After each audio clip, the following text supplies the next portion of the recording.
Isa na namang nakapangingilabot na kwento mula sa mga pahina ng Aklat ng Lagim ni Kabano na pinamagatang Misteryo sa Broadway Avenue! Mga kwento ng lagim ni Kabano.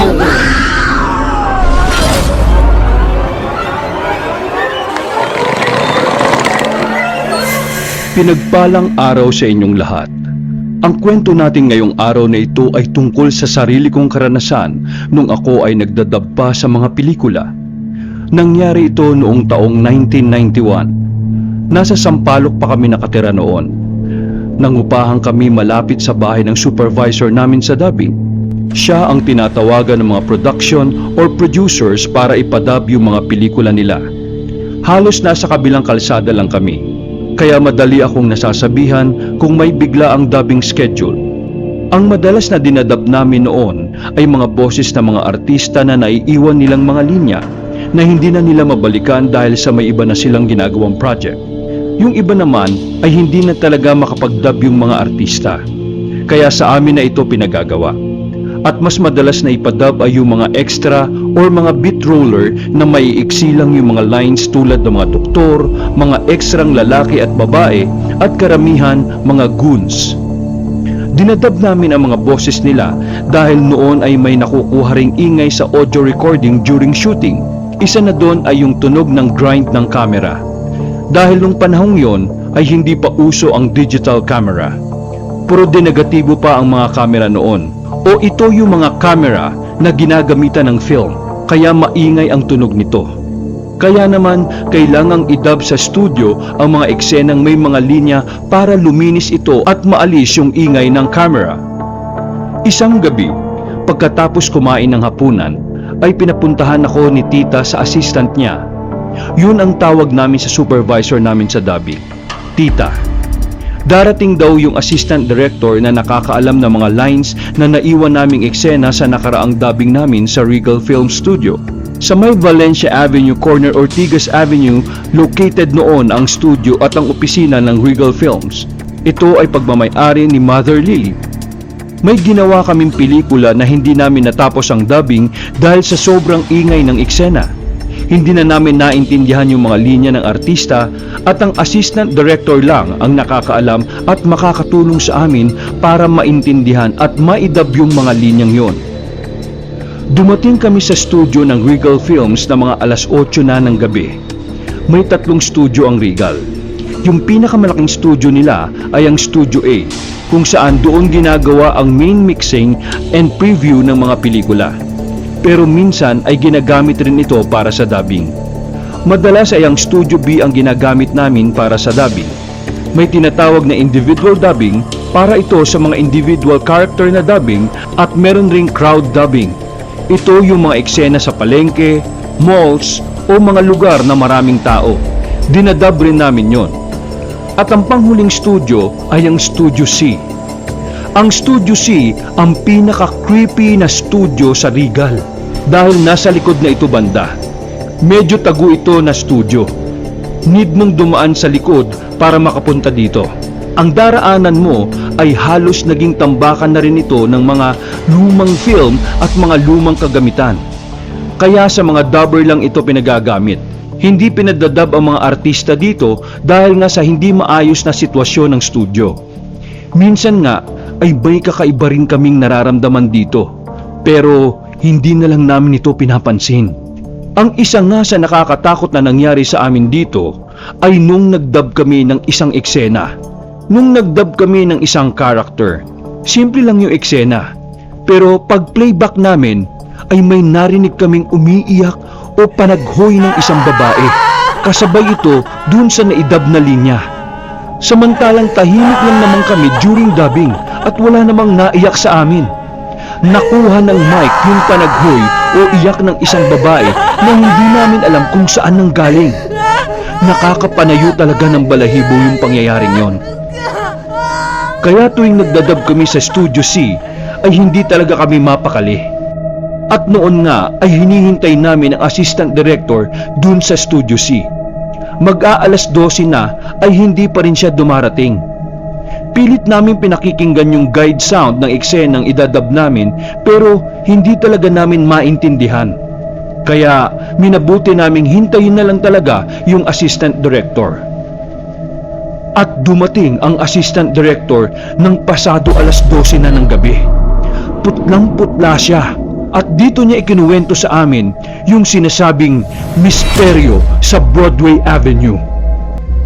Habang nagdadrive daw siya sa Broadway Avenue, bigla daw siyang kinilabutan. Pakiramdam daw niya kasi ay may kasama siya sa loob ng kanyang sasakyan. Tingin siya ng tingin sa rear mirror dahil nararamdaman niyang may nakaupo sa likuran niya.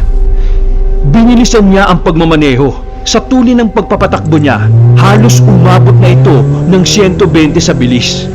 Pero ang tingin niya sa paligid ay parang ang bagal-bagal ng takbo niya. Parang ang haba-haba ng Broadway Avenue na pakiramdam niya ay hindi matapos-tapos ang kalsada. Nagtataasan na daw ang kanyang balahibo at buhok sa ulo.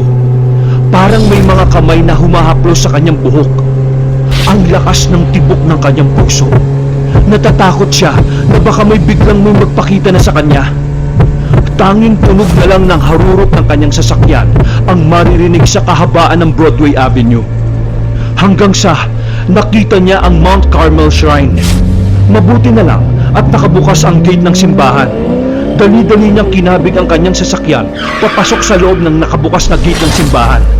Sarado ang pintuan papasok sa simbahan kaya minabuti na lang niyang sa loob na lang siya ng sasakyan magdasal. Mahigpit siyang kumapit sa kanyang manibela at nagdasal ng malakas. Our Father who art in heaven, hallowed be thy name. Thy kingdom come, thy will be done. Nang biglang may lumapit sa kanyang tenga at sinabayan siya sa kanyang pagdarasal.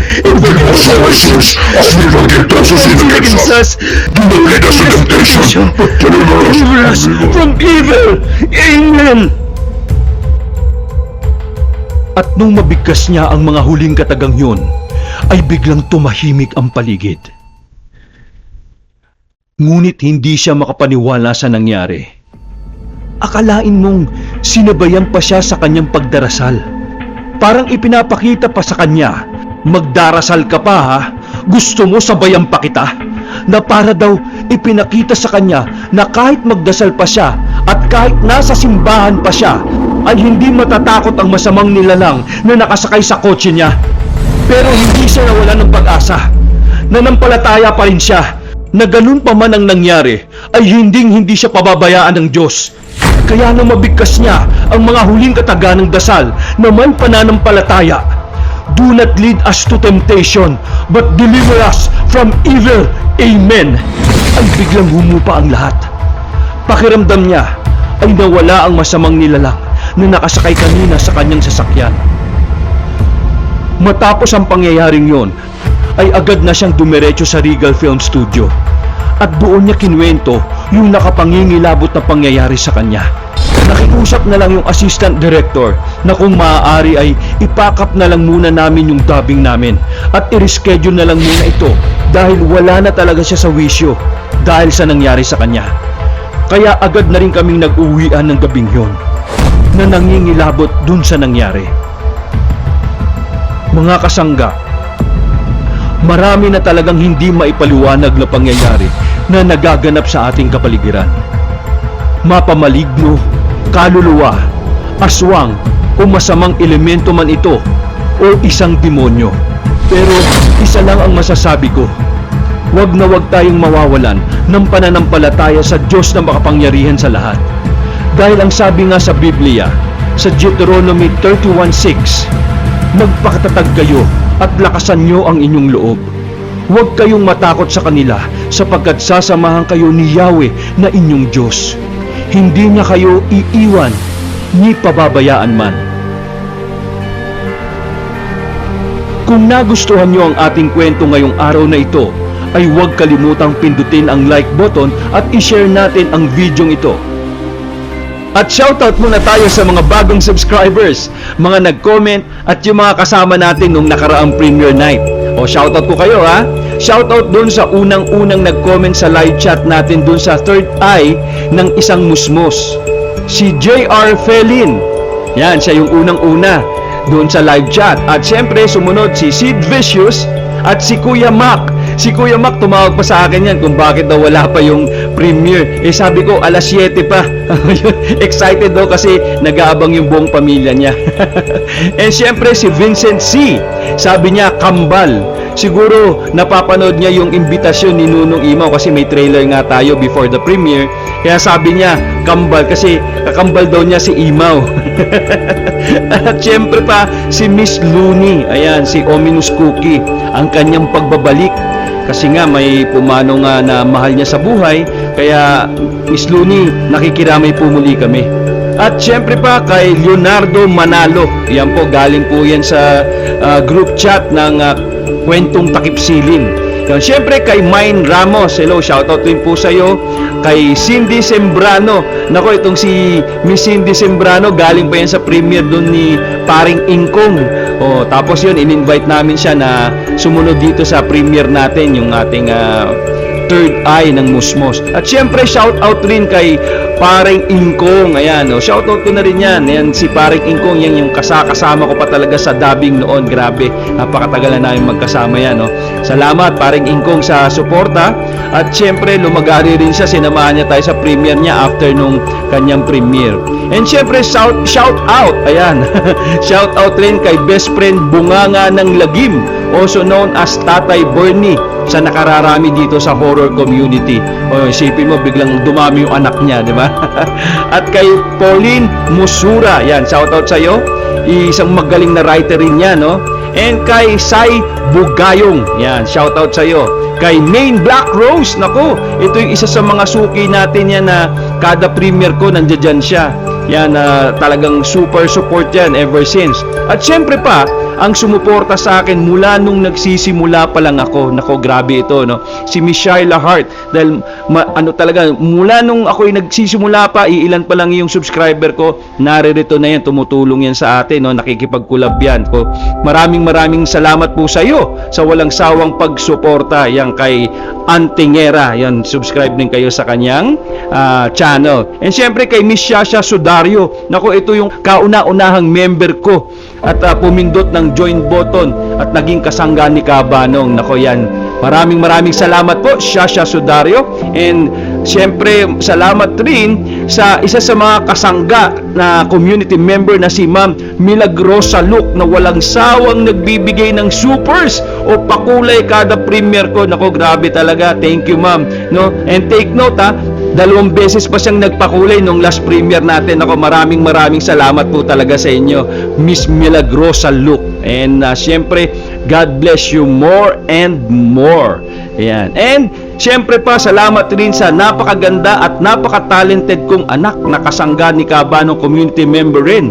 Salamat kay Nika Nociel Urbano na laging sumusuporta sa akin. Yan. Salamat po sa iyo, Nak. Thank you very much. At syempre, salamat rin sa kay sa Sir Giovanni Pido. Naku, napakagaling po ito na manunulat. Siya po yung may sariling channel rin siya, yung Ang Manlalakbay na Manunulat. Bisitahin nyo rin yung channel niya dahil nag-guest narrator ako sa kanya dun sa Scout Ranger, yung title. Naku, napakagandang story. Actually, lahat po maganda yung story niya. Pero syempre, dahil ako yung nag-narrate, mas maganda yon. And syempre, shout out rin po kay Black Maria. Yan, nag-guesting rin ako sa channel niya, yung NATO, Father and Son na story. Nako, ito naman medyo makabagbag damdami naman yon. Ang ganda rin ng story niya, no? And abangan nyo rin ang aking animation channel, yung Creepy Pinoy TV Animation Channel. At ang partner ko dyan, syempre walang iba kundi si Z Animation. Yon, shoutout sa kanya, no? And of course, shoutout rin sa isa sa mga unang naging kaibigan natin dito sa horror community, si Sir Vong Caballero ng Kaba Horror Podcast. Yan. Okay, bisitahin nyo rin at mag-subscribe rin kayo sa channel niya. At maraming salamat rin at pinaunlakan niya ang aking paanyaya. Ito, minsan lang ito pumunta sa mga premiere. Walang iba kundi si Miss Pamela Camille. Naku, grabe ito, no? May horror channel na, may animation horror channel rin siya, no? pareho yan, tigwa 100,000 subscriber yan. Lupit talaga. Nako, kaya thank you very much po, Miss Pamela Camille, sa pagbisita sa aking munting tahanan. Kaya, eto po, isa pang malupit na bumisita sa premiere natin. Siya ay si Ang Hukom. Nako, grabe. Ibang klase po ito. Salamat, brother, sa pagdalo sa premiere ko. Nako, sana maulit muli. Oh, di ba? Sana ay mabuhat mo rin ako at kapag ay makapag-guest rin naman ako sa channel mo. Yan, di ba? Para marinig naman ako ng mga subscribers mo. Mabisita nila yung channel ko. Thanks in advance sa future collab natin, alright? And syempre, yung mga silent listeners natin and supporters at mga nag-comment rin dun sa last video natin. Shoutout kay Ma'am Yolanda Gintivano. Yan, grabe, isa rin to sa mga nasa abroad na sumusuporta sa atin. Salamat po sa inyo, Miss Yoli. And syempre, hello rin kay Amihan Grande. Ayan, dahil sabi nga niya, yung comment niya, nung bata daw siya, may third eye rin siya, pero ngayon, wala na rin. Yun, and kay Jules Obenza ng Bukidnon, sabi niya, ang ganda daw ng kwento natin, at para daw siyang nagtuthrowback. Okay, sa panahong wala pa silang TV at radyo lang ang pinakikinggan niya. Di ba? So, salamat po, Sir Jules, sa pakikinig. And syempre, shout out rin kay Miss Dory Solis. Okay, na taga Pampanga naman ito. Diba? And shoutout rin kay LD476 na nasa kabilang dulo daw ng mundo. Mukhang ano rin to, nasa ibang bansa. Yun, shoutout rin kay Marie. At syempre pa, isa sa mga tumulong rin sa atin nung nagsisimula ako, kay Miss Imogen or EDM Mori from Japan. Oh, di ba? Talagang kung saan-saan na nakakarating yung boses natin, yung video natin, buti pa yung boses nakarating na kung saan-saan, di ba? And salamat po sa walang sawang pagsubaybay at pagsuporta. Yan, thank you po. Shoutout rin kay Arjude Francisco. Yon, ang tinig ni Gabriela. Yan, naku, ang dami and ang Pulang Dragon. Yan, shoutout po sa inyo. And syempre, kay Jmar Villarmino na nakikinig from Hong Kong, di ba? Hello din po sa lahat ng mga OFW na kababayan natin dyan sa Hong Kong. Sana mapakinggan nyo rin po kaming lahat. Ayan, di ba? And shout out rin kay Apple Vencito. Ayan. At sa kanyang friends and family. Yan tama na yung pagkakabigkas ko ng apelyido mo. Apple Vencito. Kasi nung una, nagkamali ako ng pagbigkas Sorry naman. Okay? Ayan, thank you po sa muling panunood at pagsuporta at pakikinig. Ayan. At kay Marites Agrabiador na walang sawang sumusuporta sa atin. Halos lahat yata ng video ko talaga pinapanood niya.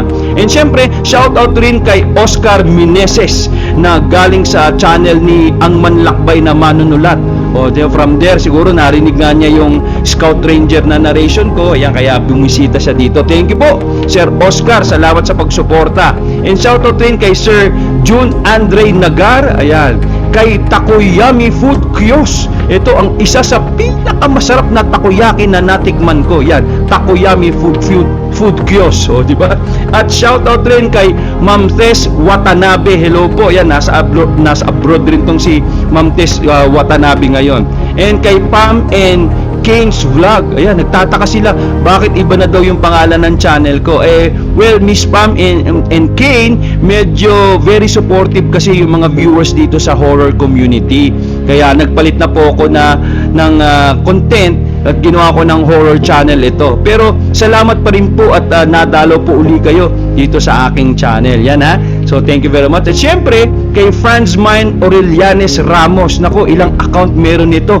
4 yata. And lahat yun pinanonood niya ng mga videos natin. Salamat po, ma'am. And syempre kay Eli Pahanel. Yun, yung kapatid rin daw niya may third eye. Pero now, ay kaya na nitong i-handle yung siguro yung nakakakita nga ng kung ano-ano, no? So, kaya nang i-handle. And syempre, kay Papa J. Yan, isang OFW na friend rin natin yan. Chef naman to, magaling to magluto. Pauwi na daw to ng February, bikini men. Pasalubong, brother. Ayun. And salamat, bro, uli sa pag-attend. No? And kay Jans Brusola. Ayan. Hello po. And Elsie Sebalda. And kay Nate Light River. Ayan. Nate Light River. Shoutout po sa inyo. And shoutout rin kay Ang General. Naku. Hello po sa inyo. And kay Angel Mar Animated. Yun. Hello kay Aswang Stories. Naku, salamat po sa pagdalo sa premiere ko nito. And of course, sa malupit na kaibigan natin na si Sir Barry Barrera ng Ang Sundo. Yan, horror channel. Grabe.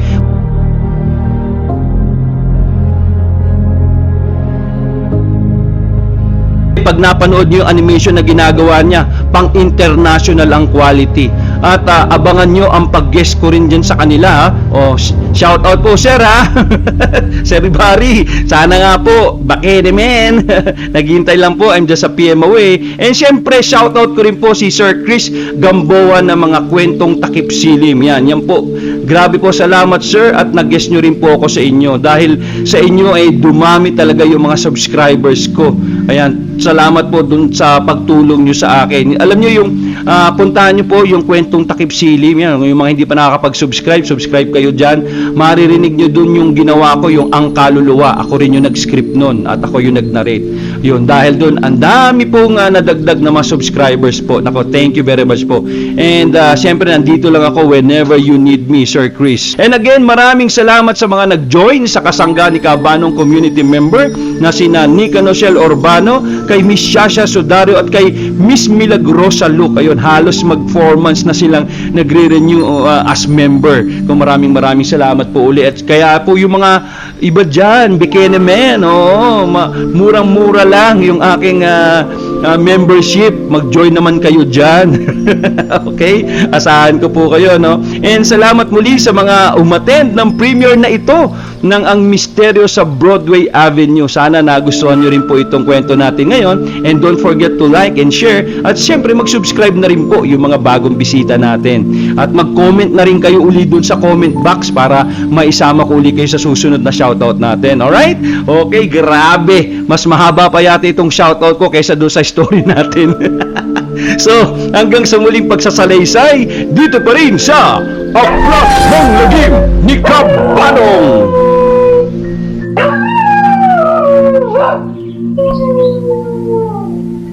Oh!